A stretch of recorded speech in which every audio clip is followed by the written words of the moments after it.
Supreme court ने आज clarify कर दिया कि वो एसआईआर को कभी भी रोकेंगे नहीं, चाहे किसी भी स्टेट में हो। बिहार में हो चुकी है, फिर अभी तो वेस्ट बंगाल में चल रही है, तमिलनाडु में होगी, पौंडीचेरी में होगी, केरला में होगी, होती रहे। सुप्रीम कोर्ट ने कहा कि एसआईआर को स्टॉप करना तो हमारा काम है ही नहीं, क्योंकि एसआईआर जरूरी है। अब इलेक्शन कमीशन कई समय से कहता रहा वेस्ट बंगाल सरकार को कि हमें ऑफिसर चाहिए आपके स्टेट के, और ग्रुप बी ऑफिसर चाहिए। यहां पे वेस्ट बंगाल सरकार ने बोला कि ऑफिसर आप हम दे देंगे आपको, समय लिया इन्होंने पहले नाम देने में। नाउ इसके बाद जब ममता बनर्जी अभी सुप्रीम कोर्ट गई थी, इन्होंने बोला कि सबसे ज्यादा इंपॉर्टेंट बात यह है कि वेस्ट बंगाल में ही इकलौता पहली बार हुआ कि माइक्रो ऑब्जर्वर तैनात हुए हैं कई सारे।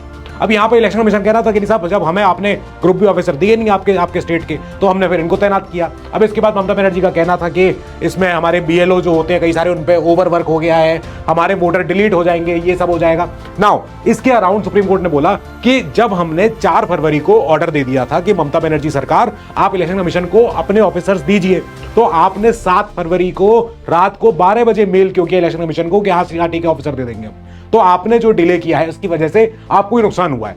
अब एसआईआर जो प्रक्रिया है, एसआईआर प्रक्रिया के तहत इलेक्शन कमीशन जो है वो पर्ज कर रहा है, प्यूरिफाई कर रहा है इलेक्टोरल जनरल वोटर लिस्ट। ठीक है, तो अभी स्टेटों में होगी। यहाँ पे सुप्रीम कोर्ट ने कहा है कि हम 1 हफ्ते का एक्सटेंशन भी और दे रहे हैं, चलेगा, लेकिन एसआईआर रुकेगी नहीं।